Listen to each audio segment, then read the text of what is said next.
Right Honorable Speaker Anita Among alabika okubanga ali mu kweyongera eryanyi buli lukya oluvannyuma lw'okubanga mu Parliament wali eri tumulabyeko ng'agenda mu maaso okugolesa wabula ate kaakati ayagala ekifo ekirala mu kibiina ekya NRM era okusinziira ku ebyo byagenze mu maaso okubanga ayogerera ng'ayongera okubikkaatiriza mu biseera eby'enjawulo mu bifo eby'enjawulo. Speaker agenze mu maaso okutegeeza nti ekifo kyali mu kunoonya okubeeramu nga kijja namuwa entebe ku Central Executive Committee eya NRM ekyobwa National Second Vice Chairperson owa NRM omukyala agamba nti ye nga Speaker aliko ssaawa zino yateekeddwa okukibeera mu kakati nno kino eno kiyinza okuvaako okulaba nga tuli mu kulaba ebiseera ebyakawungeezi ebyobufuzi by'omukyala eyaliko Speaker era abadde ow'amaanyi okumala ebbanga mu kisaawe eky'ebyobufuzi mu ggwanga erya Uganda omukyala Right Honorable Rebecca Kadaga wabula naye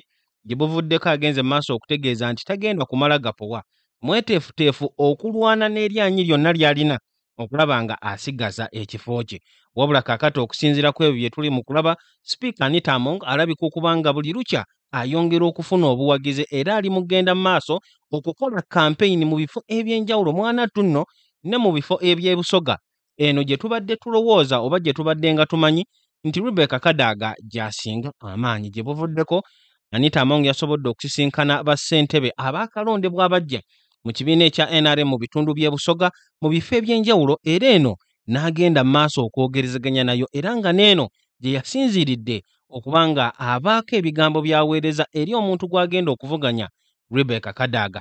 Kakati olw'okuba ensonga zino zirabika okuba nga zigenda kuvaamu olutalo olw'amaanyi Bannayuganda naddala bannakibiina kya NRM abawererako ddala bavuddeyo okusaba nti oba oliawo akaseera katuuse General Museveni olutalo luno abeere ng'aluyingiramu sinakindi abeere ng'ateekawo ekifo ekirala ekinaasobozesa abakyala bano bombiriri okuba nga balina ebifo eby'amaanyi mu kibiina ekya NRM wabula ekyo Speaker Anita Among yagenze mu maaso okukigaana ate n'ayongera n'okutegeeza nti abo abagamba mbu ali mu huntinga oba ky'oyinza okuyita okulwanisa okunoonya nga bw'alwanisa Rebecca Kadaga okumujja mu buli kifo kyonna kyonna kye yandibaddemu. Anita Among agamba nti si bwe gutyo bwe guli wabula Rebecca Kadaga ate yagenda mu maaso okuba nga amulwanisa okumujja mu kifo ky'ateekeddwa okuba nga abeeramu. Gwampuliriza ku Point Media UG olutalo luno tubadde nga tuvaayo ddukuwako updates era ne mu katambi kano ensonga eyo gye tugenda okuba nga twogerako. Anita Among amaanyi gali mu kweyongera agayinza n'okubeera ag'ensuso kakati nno newankubadde ku ludda olwo ebintu biruwe bityo era nga details tugenda kuba tuzifuna mu maaso awo n'obutambi bwa Speaker Anita Among n'abantu ab'enjawulo basobodde okusisinkana wabula ate mu kiseera kino oba mu kaseera kano nga Anita Among ali mu kugezaako okuzimba obuwagizi n'okukunga abo abanaamulonda mu mwezi ogwa August waliwo ate akatambi akalabiseeko ku mikutu emitimbagano. Akatambi kano ngenda kuba disclaimer tugenda kuba tukawuliriza wabula njagala okutegeeza nti tekannaba kukakasibwa ate okusinziira ku tekinologiya aliwo ssaawa zino wa AI era tekikakasibwa oba n'eddoboozi eririmu lyerya Speaker Anita Among wabula mu katambi kano Speaker agenda mu maaso okuyisa amaaso awamu n'okukuba ebituli mu kwetonda kwa General Museveni bwe yavuddeyo okukola ku lunaku olwa Sunday olwa wiikendi ewedde bwe yali yeetondera Abaganda awamu ne Uganda okutwaliza awamu ku bikyamu byagenze mu maaso okuba nga akola. Kakati tulabyeko abantu abawererako ddala nga bavaayo okwemulugunya nga bakuba ebituli mu kwetonda kwa General Museveni abamu nga bategeeza nti n'ebyo byalimu kaakati bukodyo bwagezaako okuddamu kuwangula buwanguzi awamu n'emitima gy'Abannayuganda kirabika okuba nga okusinziira katambi kano ke nkutegeezezza nti tekakakasibwa oba oliawo ne mu kaseera we kajjidde nga kagezaako okwonoonoonya erinnya lya Speaker olw'olutalo luno lwalimu ne Rebecca Kadaga wabula Anita Among oba eddoboozi eririmu eriwulikika ng'erya Anita Among lirabika okuba nga sirimativu n'okwetonda kwa General Yoweri Kaguta Museveni. Ensonga eyo gye tugenda okusookerako ate n'oluvannyuma tubeere nga tugenda mu kukuubagana mu kutomeragana emitwe oba osobola odduyita olutalo oluli wakati wa Anita Among awamu n'omukyala Rebecca Kadaga wabula okusookera ddala nandyagadde okuba nga nkubuuzaako osiibye otya osuza otya Webale nnyo kubanga okyekuumidde ku mukutu ogwa Point Media UG. Tuli mu lunaku olusembayo olw'omwezi ogwokutaano, olunaku olwayo lwa mukaaga, ennaku z'omwezi 31 omwezi gwa kutaano omwaka 2025. Gwasobodde okuba nga atweyungako, tukwebaza ate ne tukwaniriza ne twongera okukakasa nti wano ku Point Media UG amawulire gonna woogenda okugajja ago agakutegeeza biki ebigenda maaso mu ggwanga lyattu erya Uganda, nga kw'otadde n'ago agakola amakulu era agayinza n'okukusubya oba okusussa ebizibu bye wanditomedde naddala mu kisaawe eky'ebyobufuzi. Kaakati nno ky'olina okukola kyokka kwe kugenda wali eri ku kibanja kyaffe ekisangibwa ku mukutu ogwa YouTube Point Media UG, subscribing, teekako notification bell, liking, sharing ate era commenting, tubeere nga tutambulira wamu bulungi nnyo. Mu kiseera kyekimu njagala okujjukiza Ssaalongo Muwonge Lukwata, omusawo ow'ekinnansi, ono ng'akutegeeza ggwe wenna ali eyo ng'olina ensonga ez'enjawulo ezikusumbuwa, kakibeere kirwadde ensonga za byabulamu, onoonyeza omuntu tegulabika, oba okoze bizinesi tetambula nsonga za byansimbi oba byanfuna, genda mu maaso obeere ng'omutuukira asangibwa wali ekyaggwe mukono, agenda kubakolako bulungi nnyo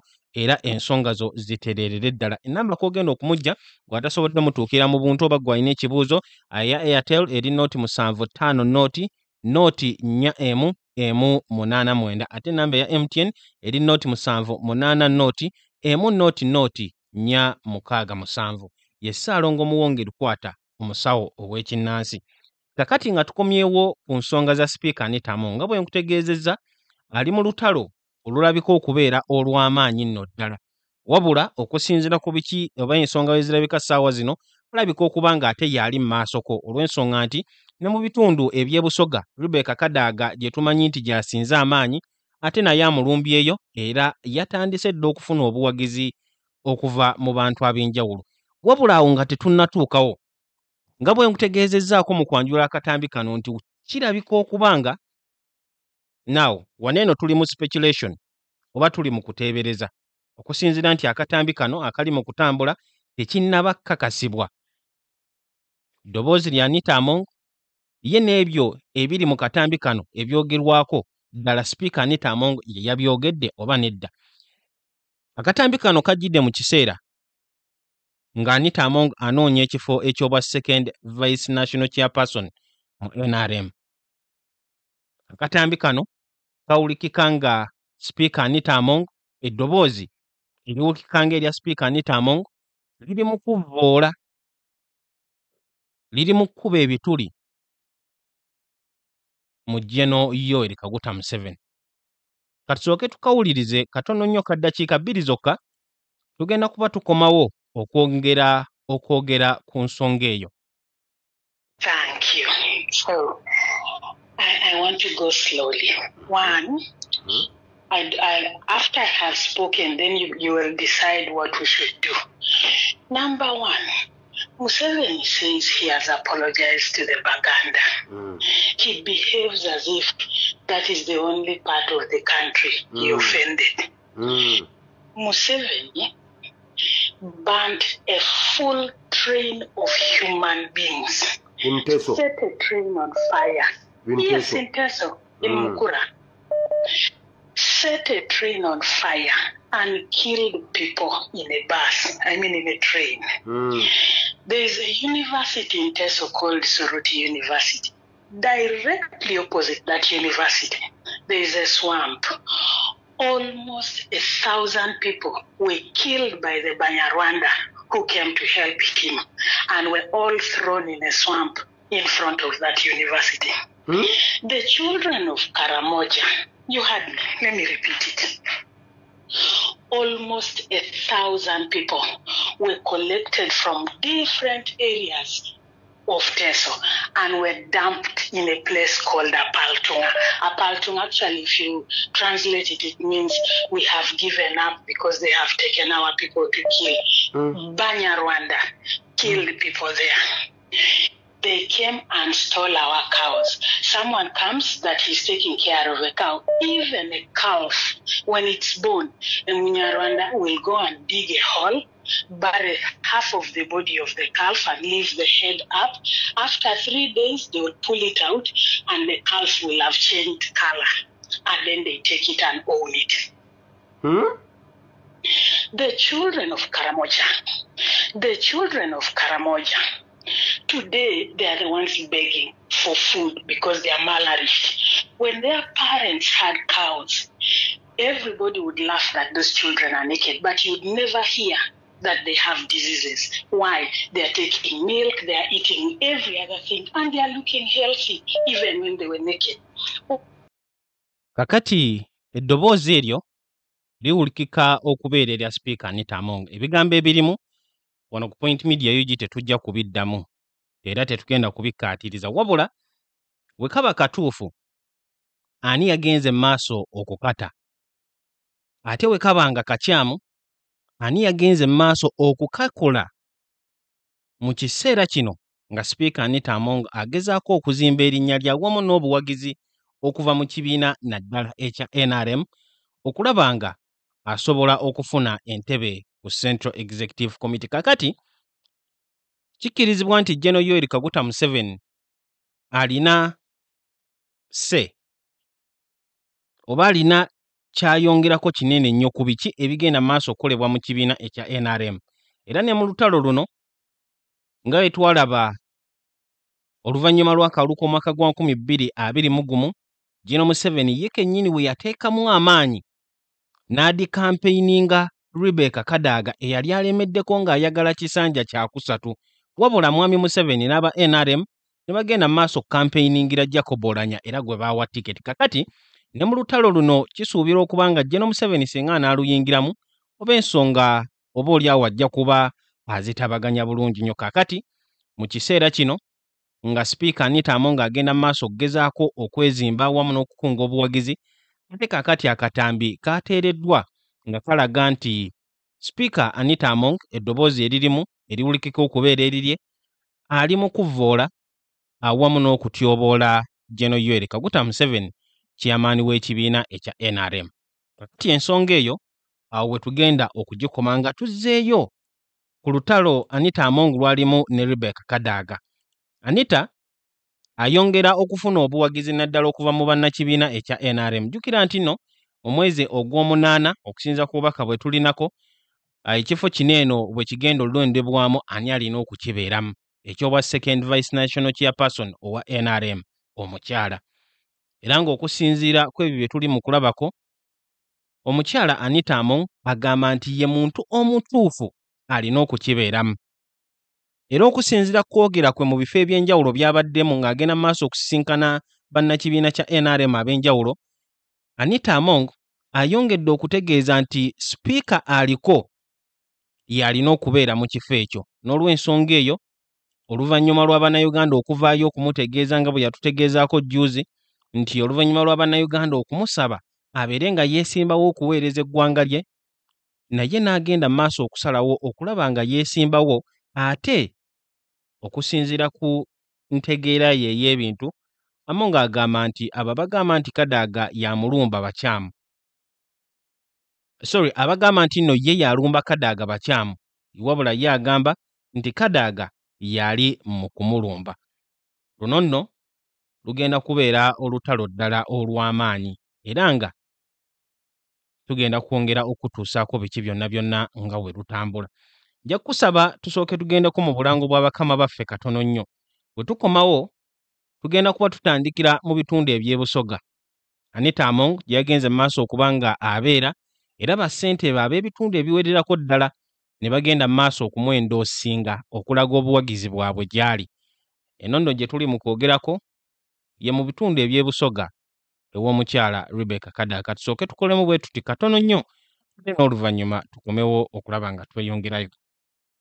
Ssaalongo Muwonge Lukwata omusawo w'ekinnansi akutegeeza era akulambika gwe wenna wenna ali eyo ng'olina ensonga oba ekizibu eky'enjawulo ekikusumbuwa. Oli awo ekirwadde kiri mu kubala mbiriizi, omutima tegukutereera, ensonga z'ebyensimbi zakwesamba, genda maaso obeere ng'omutuukira wali ekyaggwe mukono agenda kuba kukolako bulungi nnyo ensonga zo zibeere nga zitereerera ddala. Ssaalongo Muwonge Lukwata ennamba kw'ogenda okumujja gw'atasobodde mutuukira mu buntu oba gw'alina ekibuuzo kyonna kyonna eya Airtel eri 0750 041 189 ate ya MTN eri 0780 100-467. Bantu ba Katonda mbalamusizaako mwenna amanya n'eddoboozi Ssaalongo Mwongere Kwata asangibwa ekyaggwe emukono nkola ku bizibu bino wammanga okutereeza amaka ensonga z'omukwano obufumbo buganye ezadde eriganye oli mitala w'amayanja empapula zaabula kutereeza lubaale wa kika aganye balongo be bakuluma oliko eddogo jangu ewange nkutereeze mu nsonga eyo aneetaaze nsangibwa kyaggwe emukono oba yita ku namba z'essimu zino wammanga 075000411 oba 078010046 ni ku WhatsApp bweri totya lugendo nga tonnalutambula. Mu kiseera kye kimu njagala okwongera okujjukiza Flaming Streams bano nga ba software developing company bakwasaganya ensonga zonna ezeekuusa oba ezikwatagana ku software developing awamu ne software systems. Genda maaso obeere ng'obatuukira ogenda kuba okolebwako mu nkola ey'ekikugu services ezitwakagana n'omutindo zibeere nga zikutuusibwako ate ku bbeeyi ey'ejja mu nsawo yo era ebbeeyi eyeesaanidde wona okuferebwa wona okubbibwa nga wettanira era weeyunira aba Flaming Streams bwe kituuka ku nsonga eza software developing zonna. Mu kiseera kye kimu njagala okutegeeza nti bakwasaganya projects okuli web amu ne mobile applications gwe yeetaaze modern websites, real-time systems oba customized dashboards byonna bagenda kuba babikolerako ddala bulungi nnyo. Enamba kw'ogenda okubasanga gw'ayagala okumanya ebisingako awo oba alina ekibuuzo oba alina project gy'oyagala okubatuusaako eri noti 7 noti 6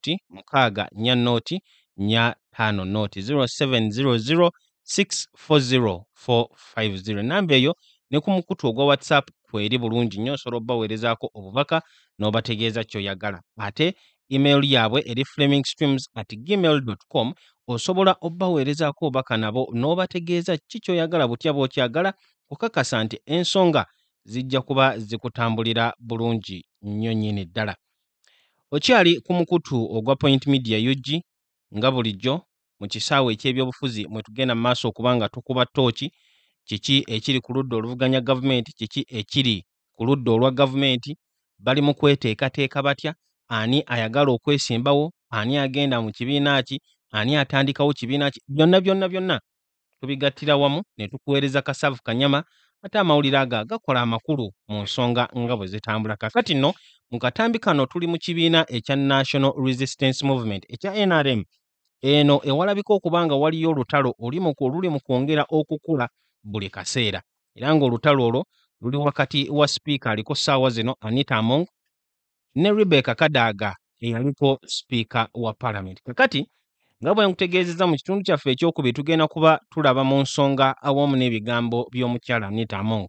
Gye buvuddeko omukyala ono yabaddeko mu bifo eby'enjawulo naddala mu bitundu eby'ebusoga era nga okakkananga bassentebe abaakalondebwa aba NRM okuli owa Iganga, ekitundu ky'e Kaliro, Namuyingo, Bugiri, Mayuge, Jinja, Buyende awamu n'ebirala bagenze maaso okumulaga obuwagizi bwabwe ne bamwendoosinga era ne bategeeza nti yasaanidde okubeera mu kifo ekyo. Kakati bino Sipiika Anita Among byavuddeyo okuba nga abategeeza awamu n'okwongera okukuba ttooki ku lwaki agenda mu maaso okuba nga yeesimbawo. I want to thank the Busoga team that came to endorse me as their candidate. I don't take it for granted. But also I want to talk about something surrounding my candidature. There is a talk around town, around everywhere, saying that I am witch hunting my predecessor. I am not witch hunting my predecessor. I want to state this. I have never stood with the Right Honorable Speaker, Kadaga. The last time I stood for Deputy Speaker, I stood with the Right Honorable Thomas Tayebwa. And after the demise of late Jacob Olanya, may his soul rest in peace, I did not stand with anybody. I stood with the Honorable Asuman Basalirwa. So this talk of saying I am witch hunting my predecessor is not correct. And I want to repeat this. The position that I am standing for is a position for the sitting Speaker of Parliament. And the sitting Speaker of Parliament, by God's grace, is none other than Honorable Anita Among. Actually, the Right Honorable, my mother, is the one standing against me, because that position automatically is supposed to be for the sitting Speaker. And I would really plead to the public that let that talk stop, because that position is supposed to link the party together with the legislature. And the only link that you can have is through a speaker. And that is that. So is there somebody I saw, she can work the way I want things to be worked upon. So I support Anita Among.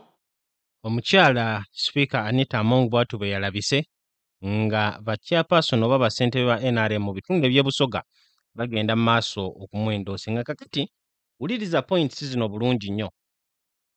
Okusinziira ku ngombo bweraga kiraga nti Anita Among yali mu witch huntinga, ekitegeeza nti ali mu kuvuganya wabula si mu mutima omulungi, era ali mu kulwanisa Rebecca Kadaga abeere nga amujja ne mu kifo eky'amaanyi kyalimu kaakano eky'obwa second vice national chairperson owa NRM oluvannyuma lw'okubanga mu kalulu k'omwaka gwa 2021 yalemererwa okubanga addamu okufuna obwa speaker. Kati okusinziira ku Anita Among agamba nti teyeesimbangawooko ne Rebecca Kadaga, tavuganyangako na Rebecca Kadaga, kubanga ojja kujjukira nti oluvannyuma lw'akalulu k'omwaka gwa 2021 aba NRM omuntu gwe bawa tiketi ku kyobwa speaker ye yali omugenzi Jacob Oulanyah, era nga oluvannyuma lwa Rebecca Kadaga okulemererwa okufuna tiketi yasalawo yeesimbewo ng'ajjira ku independent, wabula Jacob Oulanyah n'agenda maaso okuwangula akalulu ate ku bwa deputy speaker Anita Among ye yali yeesimbyewo ku tiketi ya NRM era n'awangula obwa deputy speaker, wabula oluvannyuma lw'okufa kwa Jacob Oulanyah Anita Among ate yagenda maaso okwesimbawo ku kyobwa speaker. Awo nno Rebecca Kadaga eby'okuvuganya era okuddamu okwagala obwa speaker yali abivuddeko n'abeera nga yadda emabbali. Kakati ku lw'ensonga eyo Anita Among agamba nti tavuganyangako era tewali nsonga yonna yonna lwaki aba awalana oba okwagala okulwanisa mu bubi Rebecca Kadaga abeere ng'amugjawo. Era agamba as a matter of fact Rebecca Kadaga yali mu kumulwanisa kubanga ekifo eky'obwa second national vice chairperson owa NRM kirina kubeera mu speaker ali mu ntebe ekiseera ekyo. Kakati kino speaker Anita Among akyogera lwaki? Bukyanga kifo kino kiteekebwawo mu kibiina ekya NRM, omukyala Rebecca Kadaga nga ye speaker wa parliament ye yekka eyakakibeeramu, era okumala ebbanga lyonna n'abo abagenze mu maaso okubanga bamuvuganyako tebasobodde okubanga bamuwangula. Kakati ku lw'ensonga eyo ne Anita Among oba oliawo newankubadde tekiri mu mateeka, wabula yagamba nti kakati ekifo ekyo kikye era Rebecca Kadaga yali mu kumulwanisa. Eyo nno y'endowooza ey'omukyala speaker Anita Among. Kakati ennaku eziyiseeko emabega wali eri mu palamenti y'eggwanga erya Uganda twalaba omubaka omukyala ow'Erwengo Sise Namujju Honorable yagenda maaso okusitula bassentebe awamu ne ba members aba NRM abawererako ddala ne bagenda ku palamenti ne bakakasa Anita Among nga we bagenda okumuwagira. Era mu katambi kano bino bye byasobola okubanga byogerwako. Anita Among era ng'agenda maaso okuwanda omuliro ng'ekifo bwagwanidde okubanga ye yekka akibeeramu mu kaseera kano. I have heard a lot of people saying I am standing because I want to displace my predecessor. That is not true. I now officially want to express and declare that I am standing for the second national vice chairperson.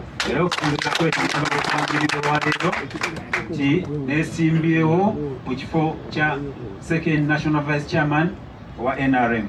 But there's also a saying that says the best dancer eventually leaves the stage. And when they leave, the dance must continue. Era waliwo enjogera egamba nti n'azina obulungi akola ki amala n'ava mu ddiiro era bw'aba avudde mu ddiiro amazina gagenda mu maaso. I want to make this clear regarding the second national vice chairperson that you are about to endorse me or you've come to endorse me. I want to make this very clear. It wasn't an easy decision to take, but the inspiration that I got on that position was because of the approach that I got from you. And the endorsement that I got from the several leaders was because of my mobilization skills and the unity that I cause. If you look at Parliament of Uganda, you will see a very united Parliament. And I can assure you, once given that position, I will serve diligently to ensure that we mobilize for our party. And even after this election here, we should not have any disagreement. We should actually unite more. We should have more cohesion. I want to state this very clearly, that I am only standing because I want to add value to the party. And I also believe that position is for a sitting Speaker of Parliament.